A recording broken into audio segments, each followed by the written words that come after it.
નમસ્કાર બેટા, good morning.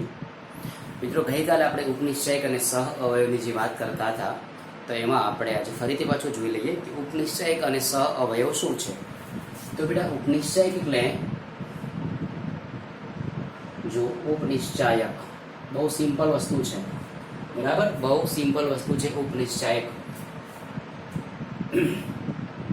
જેને આપણે MIG વડે દર્શાવીએ છીએ.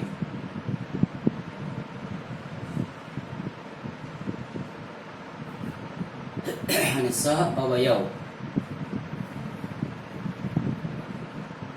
તો એને શું કહેવાય? AIJ બરાબર -1/i+j ઇન્ટુ MIJ. ઓકે, આટલો આપણે ખ્યાલ હોવો જોઈએ.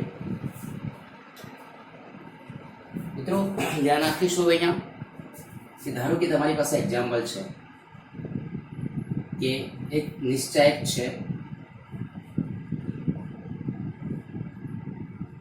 2 -4 1 અને 3, બરાબર. 2 -4 1 3 માં નો ઉપનિશ્ચાયક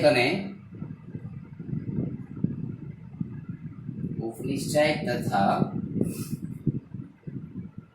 સહ અવયવ શોધો. ઉપનિશ્ચાયક તથા સહ અવયવ શોધો. તો મિત્રો, 2 નો ઉપનિશ્ચાયક શું થાય?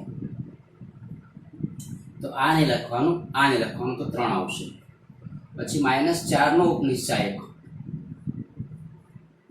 તો 1, બરાબર. 2 નો ઉપનિશ્ચાયક 3, -4 નો ઉપનિશ્ચાયક 1, પછી 1 નો ઉપનિશ્ચાયક 4 અને 3 નો ઉપનિશ્ચાયક તો 2. ઓકે, આટલો આપણે ખ્યાલ હોવી જોઈએ. હવે એનો સહઅવયવ શોધવો છે. ચલો, તો 2 નો સહઅવયવ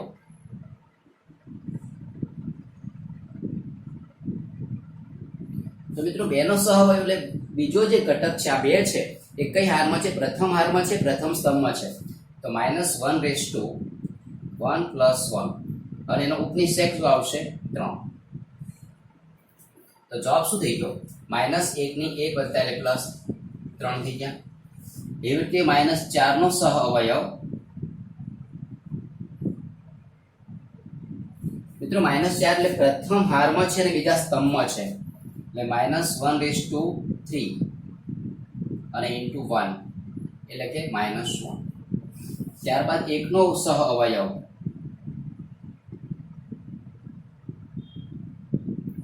મિત્રો, 1 નો સહઅવયવ એટલે તમે જુઓ તો -1 ફરી પાછું 3, કેમ કે પહેલી હારમાં છે, બીજી હારમાં છે અને પ્રથમ સ્તંભમાં છે. તો -4 અને 3 નો સહઅવયવ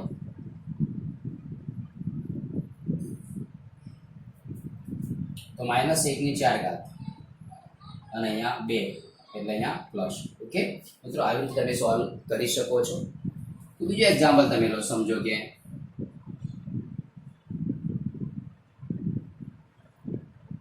અહીંયા 1 -2 1 2 3 -2 નો ઉપનિશ્ચાયક અને સહઅવયવ શોધો. તો પછી 1 નો ઉપનિશ્ચાયક શું થશે? જુઓ, 1 નો ઉપનિશ્ચાયક -2, 2 નો ઉપનિશ્ચાયક 3, 3 નો ઉપનિશ્ચાયક 2 અને -2 નો ઉપનિશ્ચાયક બરાબર 1. ઓકે, 1 નો ઉપનિશ્ચાયક -2, -2 નો ઉપનિશ્ચાયક 1, 2 નો ઉપનિશ્ચાયક 3 અને 3 નો ઉપનિશ્ચાયક 2. હવે સહઅવયવ શોધો. જુઓ, સહઅવયવ તો 1 નો સહઅવયવ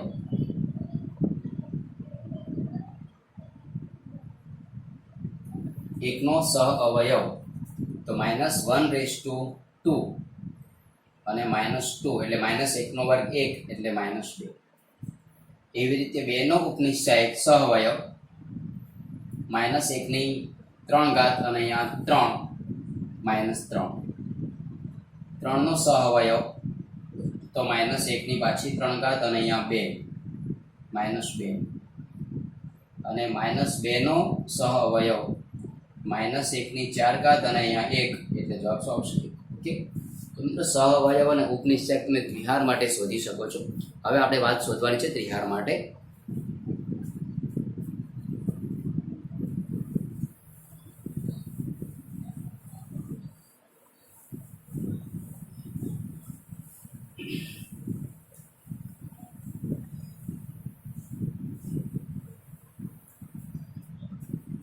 હવે ત્રિહાર માટે ઉપનિશ્ચયક, ત્રિહાર નિશ્ચાયક માટે તો ધારો કે તમારી પાસે કોઈ ત્રિહાર નિશ્ચાયક અહીંયા આપણે લખીએ. તમારી પાસે કોઈ ત્રિહાર નિશ્ચાયક છે 1 2 -3 -2 0 4 અહીંયા 2 અહીંયા 5 અહીંયા -1 આટલું તમારી પાસે આપેલું છે અથવા 3 આપ્યા છે. ચલો તો મિત્રો આના દરેક ઘટક તમારે ઉપનિશ્ચયક શોધવો છે અને સહઅવયવ શોધવો છે. દરેક ઘટકનો ઉપનિશ્ચયક તથા સહઅવયવ શોધો. ઓકે, તો જો બેટા 1 નો ઉપનિશ્ચયક શું થશે? 1 નો ઉપનિશ્ચયક તમે શોધો. 1 નો ઉપનિશ્ચયક તો આ નહીં આવે, આ નહીં આવે એટલે કે 0 -20 તો -20. પછી 2 નો ઉપનિશ્ચયક તો આ નહીં આવે, આ નહીં આવે એટલે -6 -8 એટલે -14. -3 નો ઉપનિશ્ચયક આને લખવાનું, આને લખવાનું તો -10 -10. પછી -2 નો ઉપનિશ્ચયક જુઓ. -2 નો ઉપનિશ્ચયક આ પ્રથમ હાર થઈ ગઈ, પ્રથમ હારના મિત્રો ઘટકો મળી ગયા. હવે -2 નો ઉપનિશ્ચયક તો આ નહીં આવે, આ નહીં આવે 21 તરી 63 વત્તા 5 તરી 15 એટલે કેટલા થઈ ગયા અહીંયા 78. 0 નો ઉપનિશ્ચયક તો એમાં આ નહીં લખવાનું, આને લખવાનું એટલે 3 વત્તા 3 દુ 6 એટલે 9. પછી 4 નો ઉપનિશ્ચયક શોધવો છે આપણે, તેમાં આ નહીં આવે, આ નહીં આવે એટલે 5 -21 દુ 42 એટલે -37. આ મિત્રો તમારી બીજી હાર થઈ ગયા. પ્રથમ હારના ઉપનિશ્ચયક થઈ ગયા, આ બીજી હારના ઉપનિશ્ચયક થઈ ગયા. હવે ત્રીજી હારના ઉપનિશ્ચયક જોડે 2 નો ઉપનિશ્ચયક, 2 નો ઉપનિશ્ચયક આ નહીં લખવાનું તો એક અહીંયા આપણે 21 નથી લીધા, 2 છે ને, અહીંયા 2 છે તો સુધારી દઈએ. તો પ્રથમ હાર એટલે કે 1 નો ઉપનિશ્ચયક તો આને લખાય 0 -20 બરાબર -20. પછી 2 નો ઉપનિશ્ચયક તો આ નહીં આવે એટલે -6 -8 -14. -3 નો ઉપનિશ્ચયક તો એમાં આ નહીં આવશે એટલે -10 -0 એટલે -10. આ તમારું પ્રથમ હારનું મિત્રો અહીંયા કામ પતી ગયું છે. હવે બીજી હાર લઈએ તો કે -2 નો ઉપનિશ્ચયક, -2 નો ઉપનિશ્ચયક આ નહીં આવે, આ નહીં આવે 2 તરી 6 વત્તા 15 કેટલા થયા 21. પછી 0 નો ઉપનિશ્ચયક તો 0 માટે મિત્રો આ નહીં લખાય, આને લખાય 1 ગુણ્યા 3 તો 3 વત્તા 6 એટલે 9. પછી 4 નો ઉપનિશ્ચયક સુધી લઈએ તો એમાં આ નહીં આવશે, આ નહીં આવે 1 ગુણ્યા 5 5 - 4 1. આ તમારી પ્રથમ હાર, આ તમારી બીજી હાર. હવે ત્રીજી હાર જો તો 2 નો ઉપનિશ્ચયક તો આ નહીં આવે, આ નહીં આવે 4 દુ 8 8. પછી 5 તો પાંચનો ઉપનિષેક જુઓ તો આને લખાય, 1 ગુણ્યા 4 માઇનસ 6 એટલે માઇનસ 2. પછી 3નો ઉપનિષેક જુઓ તો આ નહીં આવે એટલે 0 પ્લસ 4 એટલે કેટલા થઈ ગયા 4. ઓકે બેટા, આ પ્રથમ હાર થઈ ગયા, બીજી હાર ને આ ત્રીજી હાર થઈ. હવે તમારે એના સહ અવયવ શોધવા છે. ચલો, સહ અવયવ.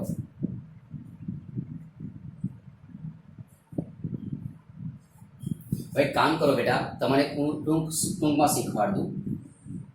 ટૂંકમાં તમારે સમજો કે 1 નો સહ અવયવ શોધવો છે તો તમારે ઉપનિષેક શોધ્યા પછી આવી રીતે ચિહ્નો બદલી નાખવાના. અહીંયા દરેકમાં પ્લસ આવશે, પ્લસ, અહીંયા પ્લસ, અહીંયા માઇનસ. બરાબર છે.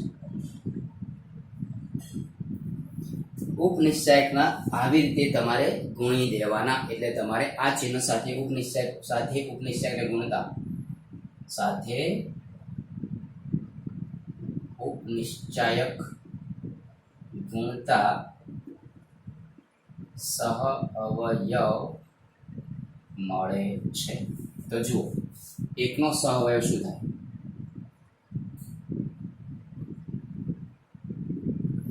અહીંયા માઇનસ 20 છે અને પ્લસ સાથે ગુણો એટલે માઇનસ 20. પછી 2 નો સહ અવયવ અહીંયા છે માઇનસ 14 ને માઇનસ 14 એટલે 14.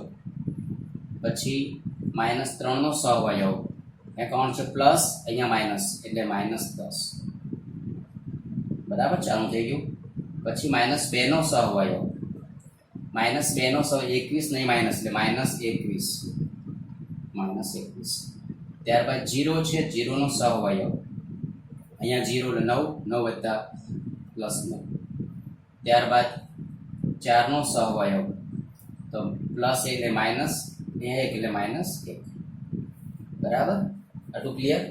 હવે એવી રીતે 2 નો સહ અવયવ જુઓ, 2 નો સહ અવયવ તો પ્લસ 8. પછી 5 નો સહ અવયવ તો આ માઇનસ છે અને માઇનસ 2 એટલે પ્લસ 2. અને 3 નો ઉપનિષેક સહ અવયવ તો 4. ઓકે, તો મિત્રો તમને સહ ઉપનિષેક મળી ગયો અને આ સહ અવયવ મળે છે. સિમ્પલ છે. તમારે સહ ઉપનિષેક શોધ્યા પછી તમારે આવી ચિહ્નો બધી નાખવાના, આ બધા પ્લસ લખવાના, જે છે જ રાખવાના. અને અહીંયા જે 4 છે, 1 આ 2 આ 3 અને 4 એને તમારે માઇનસ વડે ગુણી દેવાના. એટલે તમને એનો જે તે ત્રિહાર નિશ્ચયકનો મિત્રો તમને સહ અવયવ મળી જશે. ઓકે,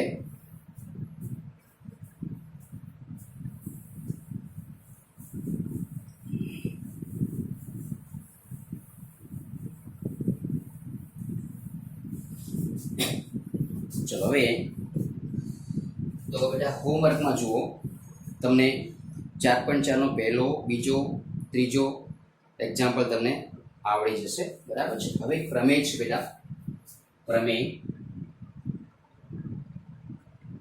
જુઓ કે એક હાર કે સ્તંભ ના ઘટકોને અન્ય કોઈ હાર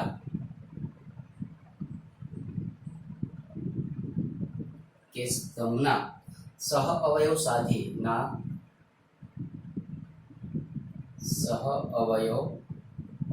સાથે ગુણીએ તો તેમનો સરવાળો શૂન્ય થાય છે.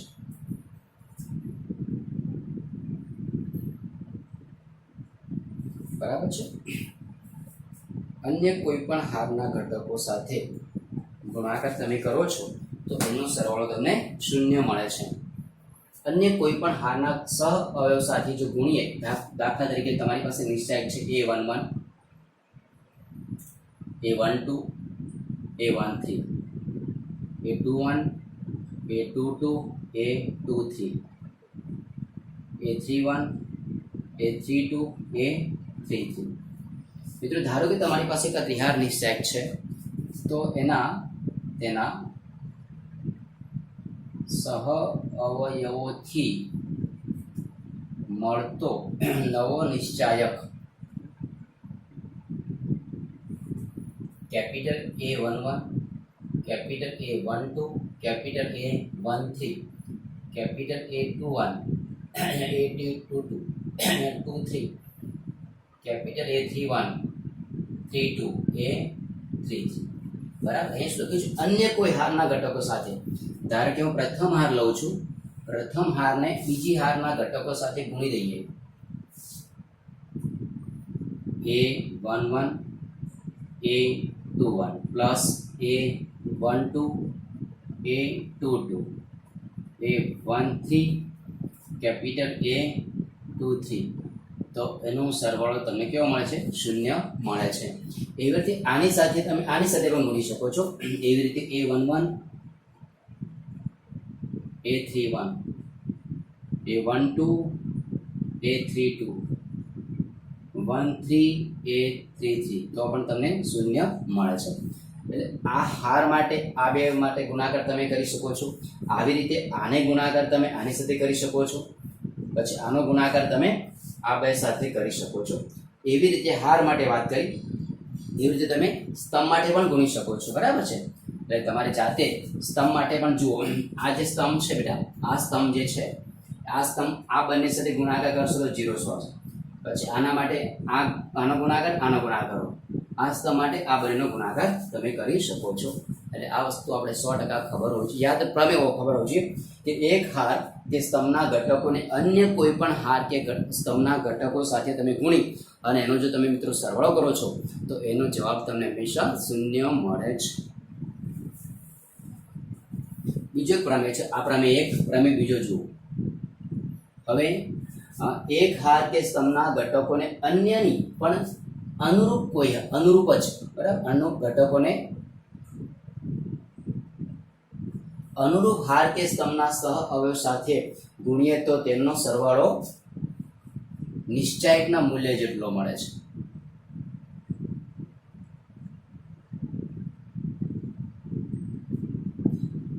આ પણ ધ્યાન રાખીશું બેટા.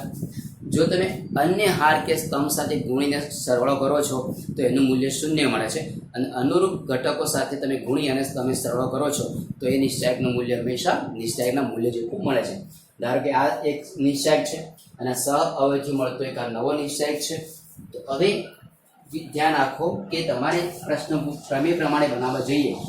આ પ્રમેય પ્રમાણે જો બનાવવા જઈએ તો અનુરૂપ સાથે આની સાથે આ જ ગુણવું પડે.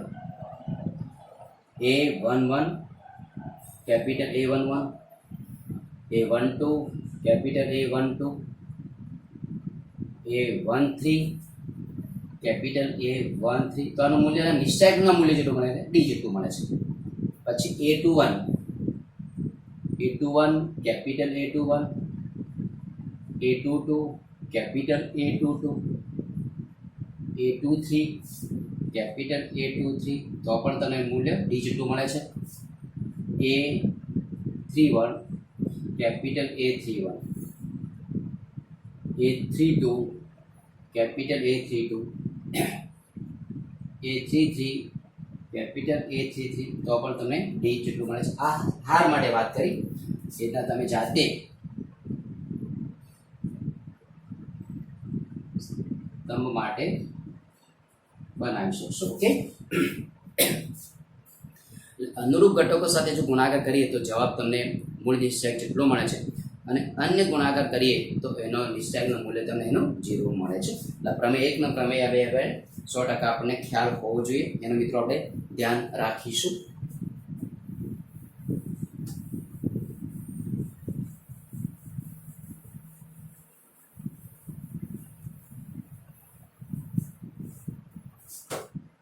જો બેટા કે સ્વાધ્યાય 4.4 જે છે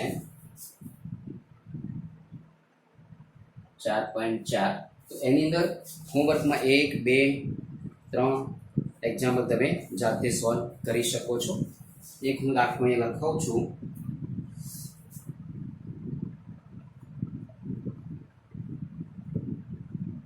બીજી હારના ઘટકોના સહ અવયવના ઉપયોગથી ડેલ્ટા બરાબર અહીંયા થાય 38201 અહીંયા 123 મિત્રો આનું મૂલ્ય આપણે શોધવું છે તો તમારે શું કરવું પડશે કે બીજી હારના ઘટકોના તમારે સહઅવયવ શોધવા પડશે બીજી હારના ઘટકો આ માત્ર તમારા બીજી હારના ઘટકો સહઅવયવ તો 2 નો સહઅવયવ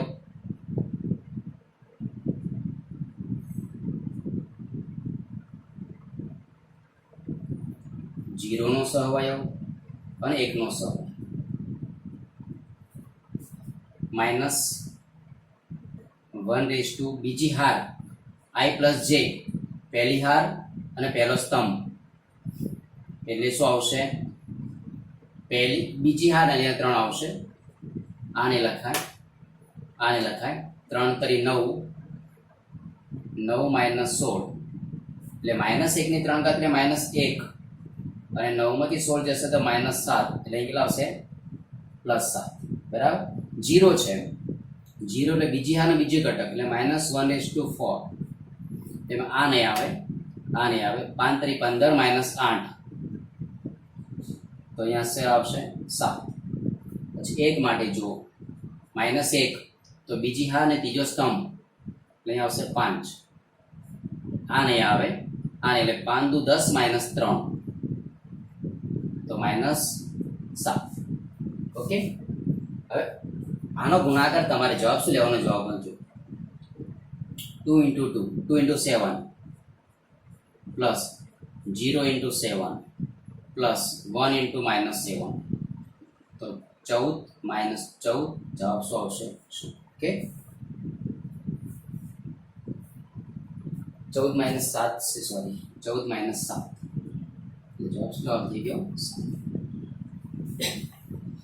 બાકી તો જો ચોથો એક્ઝામ્પલ તમને પણ આવડી ગયું ત્રીજા સ્તંભના ઘટકોના સહઅવયવનો ઉપયોગ કરીને તમે સોલ્વ કરી શકો છો અને છેલ્લે પાંચમો પણ છે કે ડેલ્ટા બરાબર a11 a12 a13 a21 a22 a23 a31 a32 a33 તો અને aij નો જો સહઅવયવ કેપિટલ aij હોય તો ડેલ્ટાનું મૂલ્ય તો એમાં બેટા ડી ઓપ્શન તમને જવાબ મળે છે ઓકે બેટા તો તમારે અત્યાર સુધી કમ્પ્લીટ 4.4 સુધી કમ્પ્લીટ તેના સ્વાધ્યાયના દાખલાઓ દરેકે દરેક ઉદાહરણો બેટા તમને કમ્પ્લીટ આવતા હોવા જોઈએ ઓકે બેટા થેન્ક યુ